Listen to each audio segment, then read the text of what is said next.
안녕하세요. 오늘 저희와 함께 깊이 파고들어 볼 주제는 바로 노인의 기억력 감퇴예요. 아차, 내 안경 어디 뒀더라? 혹은 어휴, 그 사람 이름이 입안에서만 맴도네 하는 순간들 아마 당신도 경험해 보셨을 텐데요. 나이가 들면서 이런 일이 좀 잦아지면 혹시 나도 치매는 아닐까 하는 그런 불안감이 스물스물 피어오르기도 하죠. 그런데 당신께서 보내주신 이 자료들을 저희가 보니까 모든 기억력 저하가 다 병적인 상태는 아니다 이렇게 분명히 선을 긋고 있더라고요. 그래서 오늘 저희의 목표는 이 자료들을 바탕으로 해서요. 노화에 따른 자연스러운 변화하고 질병으로서의 치매 이걸 명확하게 구분해드리고요. 당신이 더 건강하고 활기찬 노년을 준비하시는데 좀 실질적인 도움을 드리는 겁니다.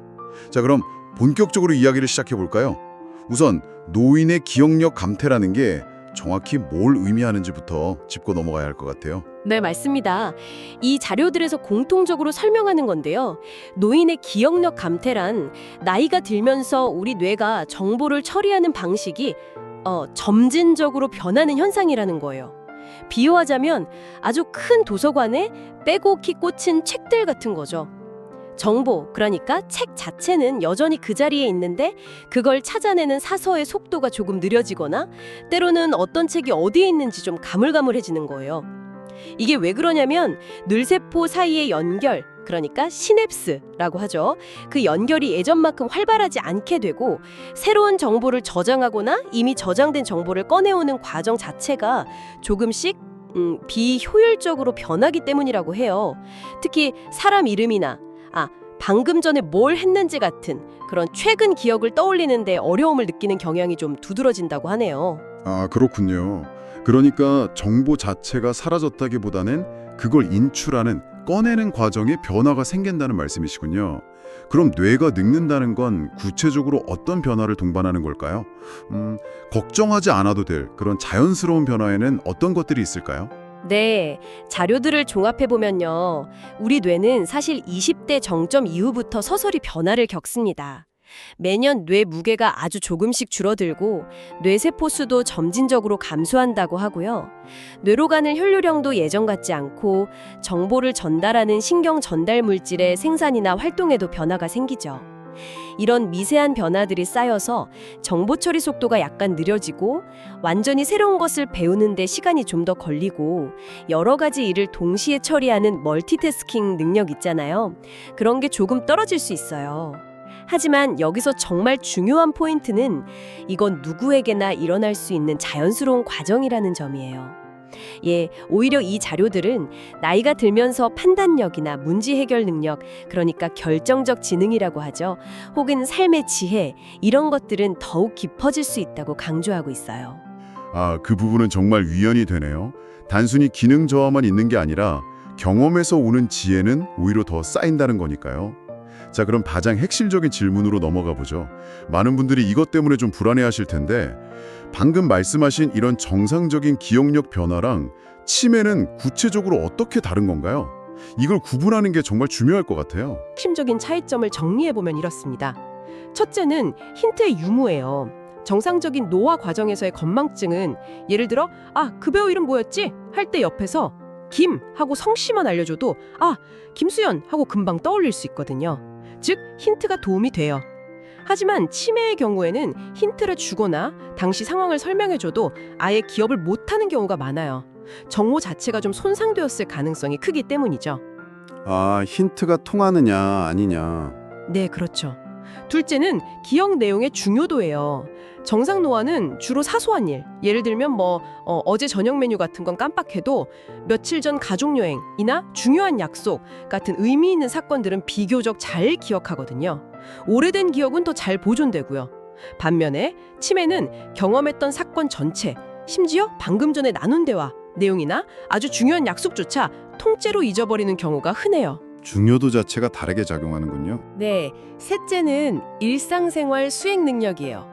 정상 노화는 가끔 불편함은 겪지만 혼자서 요리하고 장 보고 은행 업무 보고 약 챙겨 먹는 등 기본적인 일상생활을 하는 데는 큰 지장이 없어요. 하지만 치매는 판단력, 문제 해결 능력, 시간이나 장소 개념 등이 전반적으로 떨어지기 때문에 익숙했던 일상활동조차 혼자 해내기 어려워져요. 예를 들어 계절에 맞지 않는 옷을 입거나 돈 계산을 자꾸 틀리거나 집 근처에서 길을 잃는 등의 문제가 생길 수 있죠. 마지막으로 네 번째는 자신의 문제인식 여부예요. 정상 노화 과정에 있는 분들은 아휴, 내가 요즘 왜 이렇게 깜빡깜빡하지 하면서 스스로 기억력 문제를 인식하고 걱정하는 경우가 많아요. 그런데 치매 환자분들 중 상당수는 자신의 기억력이나 판단력에 심각한 문제가 있다는 사실 자체를 인식하지 못하거나 부인하는 경향, 이걸 병식부재라고 하는데요. 이런 모습을 보여요. 이게 또 중요한 차이점이죠. 와, 정말 명쾌하게 정리가 되네요. 힌트, 중요 사건 기억 여부, 일상생활 지장, 그리고 스스로 인지하는지. 이 네 가지 기준으로 보면 당신께서도 아, 이건 그냥 나이 들어서 그런 거구나. 혹은 이건 좀 심각하게 생각해 봐야겠는데? 하고 어느 정도 가늠해 보실 수 있겠어요. 이것만 알아도 막연한 불안감을 상당히 덜 수 있을 것 같습니다. 정말로요. 그런데 이런 자연스러운 노화나 치매 외에도 기억력을 떨어뜨리는 다른 요인들이 또 있을 수 있나요? 혹시 우리가 간과하고 있는 부분이 있을지도 모르겠어요. 네, 아주 많습니다. 사실 기억력 문제는 뇌 하나만의 문제가 아니라 우리 몸 전체의 건강 상태와 생활 방식이 복합적으로 작용한 결과일 때가 많거든요. 이 자료들에서 공통적으로 지적하는 다른 원인들을 좀 더 자세히 살펴볼게요. 우선 기저 질환의 영향이 커요. 당뇨병, 고혈압, 고지혈증 같은 만성 질환들은 뇌혈관 건강에 직접적인 영향을 주거든요. 뇌로 가는 혈류가 원활하지 않으면 당연히 뇌 기능, 특히 기억력에 문제가 생길 수밖에 없죠. 특히 중년기의 혈압 관리가 노년기 인지 기능에 미치는 영향이 생각보다 크다는 점을 여러 자료에서 강조하고 있더라고요. 아, 혈압이요. 중요하군요. 네. 그리고 정신건강 상태도 빼놓을 수 없어요. 특히 우울증은 가성 치매라고 불릴 정도로 기억력 저하를 흔하게 동반해요. 우울하면 집중력 자체가 떨어지고 뭔가를 기억하려는 의욕이나 동기부여도 잘 안 되거든요. 불안이나 스트레스도 마찬가지고요. 그럴 수 있겠네요. 수면의 질도 정말 중요해요. 우리가 잠자는 동안 뇌는 낮 동안 얻은 정보를 정리하고 장기 기억으로 저장하는 중요한 작업을 하거든요. 그러니까 수면 부족이나 수면 무호흡증 같은 수면 장애가 있으면 이 과정이 제대로 이루어지지 않아서 기억력이 떨어질 수밖에 없는 거죠. 잠은 뇌 청소 시간이라는 그런 비유도 있더라고요. 뇌 청소 시간이라 재밌는 표현이네요. 그리고 좀 의외일 수 있는데 복용 중인 약물의 부작용일 수도 있어요. 이 자료들에서는 특히 항콜린성 약물, 이게 일부 감기약, 알레르기약, 위장약, 전립선 비대증 약 등에 포함될 수 있거든요. 이나 벤조디아제핀 계열의 신경 안정제, 수면제 등이 인지 기능 저하를 유발할 수 있다고 언급해요. 물론 모든 약이 그런 건 아니고 필요한 약은 당연히 복용해야 하지만요. 혹시 여러 약을 복용 중이시라면 의사나 약사와 상담해서 기억력에 영향을 줄 만한 약은 없는지 점검해 보는 것도 좋다고 조언하고 있어요. 아, 약물도 원인이 될 수 있군요. 네, 그 외에도 영양 부족, 특히 비타민 B12 결핍 같은 거요. 갑상선 기능 저하증, 과도한 음주, 그리고 사회적 고립으로 인한 자극 부족 등 정말 다양한 요인이 기억력 저하의 원인이 될 수 있다고 지적해요. 정말 다각도로 살펴봐야 하는 문제죠. 와, 정말 놀랍네요. 단순히 뇌가 늙어서라고 생각하기 쉬운데 혈압, 혈당, 기분, 잠, 먹는 약, 심지어 외로움까지 이렇게 많은 것들이 우리 기억력과 연결되어 있다니 이건 기억력 관리가 단순히 머리 쓰는 훈련의 문제가 아니라 정말 총체적인 건강관리의 영역이라는 생각이 확 드네요. 당신께서도 혹시 해당되는 부분이 있는지 한번 점검해 보시면 좋겠습니다. 그럼 이런 다양한 원인에 의한 기억력 변화가 실제 우리 일상에서는 구체적으로 어떤 모습으로 나타날까요? 자료들에 나온 좀 더 생생한 예시들이 있을까요? 네, 자료들에서 언급된 아마 많은 분들이 내 얘긴데 하실 만한 흔한 예시들이 있어요. 첫 번째는 역시 사람 이름이나 약속을 잊는 거예요. 얼굴은 분명 아는데 이름이 가물가물해서 인사를 못하고 머뭇거리거나 며칠 전에 한 약속 날짜나 시간을 깜빡해서 낭패를 보는 경우가 잦아지는 거죠. 아, 맞아요. 저도 가끔. 두 번째는 물건 둔 곳을 자꾸 잊어버리는 거예요. 내가 분명히 여기 뒀는데 하면서 열쇠, 안경, 지갑, 특히 요즘은 리모컨이나 휴대폰 찾느라 온 집안을 헤매는 시간이 늘어나는 경험 다들 있으실 거예요. 내 핸드폰 찾는 게 일이죠. 그렇죠. 세 번째, 숫자 관련 정보를 기억하기 어려워해요. 전화번호 외우기가 예전 같지 않고 은행 계좌번호나 비밀번호 같은 걸 기억하는데 애를 먹죠. 네 번째, 새로운 정보나 기술 습득에 시간이 더 걸려요. 예를 들어 새로 산 가전제품 사용법을 익히거나 스마트폰 앱을 배우는데 예전보다 더 많은 반복과 노력이 필요한 거죠. 아, 새로운 거 배우는 거? 네. 마지막으로 일상적인 활동에서의 실수도 늘 수 있어요. 요리할 때 순서를 헷갈리거나 중요한 재료를 빼먹는다든지 영화나 드라마를 보다가 앞에 줄거리를 금방 잊어서 내용을 따라가기 어려워하는 경우도 있다고 해요. 네, 정말 듣기만 해도 고개가 끄덕여지는 상황들이에요. 이런 경험들이 자꾸 쌓이면 내가 왜 이러지? 하는 생각에 자신감이 떨어지고 혹시 또 실수할까 봐 사람들을 만나거나 새로운 활동에 도전하는 걸 좀 망설이게 될 수도 있겠어요. 이게 단순히 기억력 문제로 끝나는 게 아니라 삶의 질 전반에 영향을 미칠 수 있겠네요. 자, 여기가 정말 중요한 지점이죠. 그럼 이런 기억력 감퇴를 막거나 적어도 그 속도를 늦추기 위해서 우리가 일상에서 구체적으로 뭘 할 수 있을까요?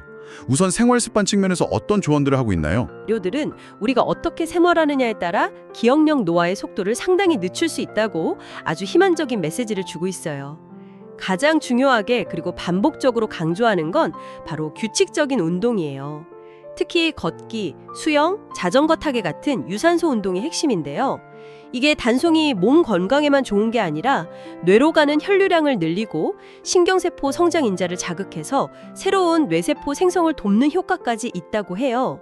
뇌의 가소성을 높이는 거죠. 아, 뇌 가소성이요? 네, 거창하게 마라톤을 하라는 게 아니라 일주일에 3에서 4회, 한 번에 30분 이상 숨이 약간 찰 정도로 꾸준히 하는 것만으로도 충분하다고 하네요. 다음으로 뇌 건강에 좋은 식단을 챙기는 것도 필수적이에요. 어떤 음식이 좋으냐? 자료들에서는 공통적으로 지중해식 식단과 유사한 패턴을 추천해요. 오메가3 지방산이 풍부한 등푸른 생선, 그러니까 고등어나 연어 같은 거요. 항산화 성분이 가득한 베리류, 블루베리나 딸기 같은 것들. 그리고 다채로운 색깔의 채소, 몸에 좋은 지방과 비타민 E가 든 견과류, 호두나 아몬드 같은 거요. 그리고 통곡물, 이런 것들이 뇌세포를 보호하고 염증을 줄이는 데 도움이 된다고 해요. 반대로 설탕이 많이 든 가공식품이나 트랜스 지방, 포화지방이 많은 음식은 뇌 건강에 해롭다고 하니 피하는 게 좋겠죠. 역시 먹는 게 중요하군요. 네, 충분하고 질 좋은 수면의 중요성도 계속 강조돼요. 앞서 말씀드렸듯 잠자는 동안 뇌는 기억을 정리하고 강화하는 핵심적인 일을 하거든요. 그래서 하루 7에서 8시간 정도 충분히 자고 매일 비슷한 시간에 잠자리에 들고 일어나는 규칙적인 수면 습관을 유지하는 것이 중요하다고 해요. 수면의 질을 높이기 위해 자기 전 스마트폰 사용을 줄이는 등의 노력도 필요하고요. 잠이 보약이라는 말이 맞네요. 그렇죠. 마지막으로 스트레스 관리예요. 만성적인 스트레스는 코르티졸이라는 호르몬 분비를 늘려서 뇌, 특히 기억을 담당하는 해마에 손상을 줄 수 있다고 해요. 그래서 자신에게 맞는 스트레스 해소법을 찾는 게 중요해요. 자료들에서는 명상, 요가, 심호흡, 즐거운 취미 활동, 자연 속에서 시간 보내기 등을 예로 들고 있어요. 멍 때리기 같이 뇌를 쉬게 해주는 시간도 의외로 도움이 된다고 하고요. 긍정적인 마음가짐을 유지하려는 노력 자체가 뇌 건강에 보약이 되는 셈이죠. 운동, 식단, 수면, 스트레스 관리. 어떻게 보면 너무나 기본적인 건강 수칙들인데 이게 결국 뇌 건강과 기억력 유지에도 그대로 적용되는 거군요. 뭔가 특별하고 어려운 비법을 찾기보다는 이런 기본을 꾸준히 실천하는 성실함이 가장 중요한 예방책이라는 생각이 드네요. 방금 말씀해주신 생활습관 개선 외에 뇌를 직접적으로 좀 더 운동시키는 방법은 없을까요? 흔히 머리를 써야 녹슬지 않는다고들 하잖아요. 뇌 훈련 같은 거요. 네, 아주 정확한 지적이에요. 뇌도 우리 몸의 근육과 같아서 사용하지 않으면 기능이 약해지게 마련이거든요. 그래서 이 자료들은 인지 예비능을 키우는 것이 중요하다고 말해요. 즉, 뇌를 계속 활동적으로 사용해서 충격이나 노화에 대한 저항력을 미리 키워두는 거죠. 유짓 or 루짓, 사용하지 않으면 잃는다는 원칙이 뇌에도 그대로 적용된다고 보시면 돼요. 인지 예비능이요. 흥미롭네요. 그럼 어떤 활동들이 뇌를 자극하는 데 도움이 될까요? 가장 쉽게 접근할 수 있고 효과적인 방법 중 하나는 꾸준한 독서예요. 소설책, 신문, 잡지, 관심 분야의 책 등 종류는 상관없어요.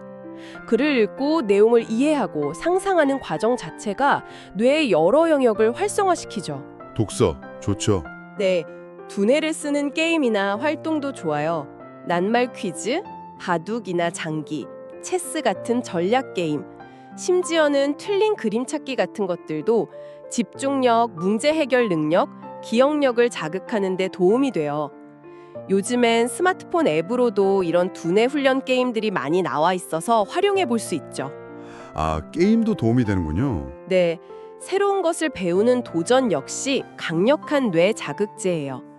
외국어를 배우기 시작하거나 악기 연주를 배우거나 그림 그리기, 코딩, 새로운 요리법 배우기 등 이전에는 해보지 않았던 것에 도전하는 것은 뇌에 새로운 신경 회로를 만들고 유연성을 높이는 데 아주 효과적이라고 해요.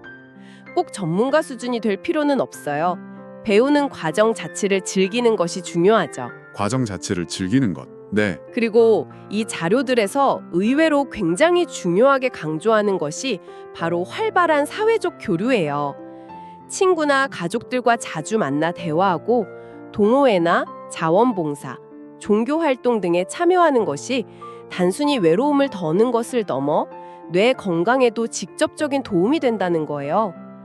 다른 사람과 대화하고 관계를 맺는 과정에서 우리는 자연스럽게 기억력, 언어 능력, 정보 처리 능력 등 다양한 인지 기능을 사용하게 되거든요. 고립되지 않고 사람들과 연결되어 있다는 느낌 자체가 뇌를 건강하게 유지하는 데 중요한 요소라고 하네요. 독서, 게임, 새로운 배움, 그리고 사람들과의 만남. 정말 다양하네요.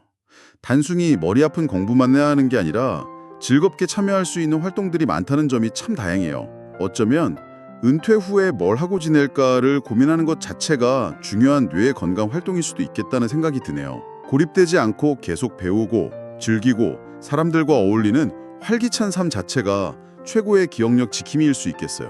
자, 그럼 이 모든 내용을 종합해 볼 때 이 자료들이 당신께 궁극적으로 전하고자 하는 메시지는 무엇일까요? 그리고 이건 단순한 건망증 수준을 넘어선 것 같아라고 느끼면서 전문가의 도움을 구해야 하는 시점은 그건 언제일까요? 네, 기억력 변화가 사소한 불편함을 넘어서서 당신의 일상생활, 예를 들어 직업활동이나 가사, 대인관계 등의 실질적인 어려움을 초래하기 시작한다면 그때는 주저하지 말고 전문가의 도움을 받는 것이 중요하다고 이 자료들은 한 목소리로 강조해요. 구체적으로는 약 먹는 것을 자꾸 잊어서 건강에 문제가 생기거나 돈 관리에 실수가 잦아져 재정적 손실을 보거나 익숙한 길에서 길을 잃는 일이 반복되거나 말수가 급격히 줄고 성격이 변하거나 위생관념이 떨어지는 등의 변화가 관찰된다면 반드시 전문가와 상담해야 해요. 일상생활에 지장이 생기기 시작할 때군요. 네, 조기 진단이 중요한 이유는 여러 가지예요. 첫째, 기억력 저하의 원인이 앞서 말한 갑상선 문제나 비타민 결핍, 약물 부작용, 우울증 등 치료 가능한 다른 문제일 수도 있기 때문이에요. 이런 경우는 원인을 해결하면 기억력이 다시 좋아질 수 있거든요. 치료 가능한 원인일 수도 있다. 둘째, 만약 알츠하이머병 같은 퇴행성 뇌 질환이 원인이라 하더라도 조기에 진단받으면 약물 치료나 인지 훈련 등을 통해 병의 진행 속도를 늦추고 남아있는 인지 기능을 최대한 오래 유지하며 삶의 질을 관리할 수 있는 방법들이 있어요. 현재 치매를 완치하는 약은 없지만 증상을 조절하고 관리하는 약은 개발되어 있거든요. 조기에 시작할수록 효과가 더 좋다고 해요. 진행을 늦출 수 있다는 거군요. 네, 진료는 보통 신경과나 정신건강의학과에서 받을 수 있어요.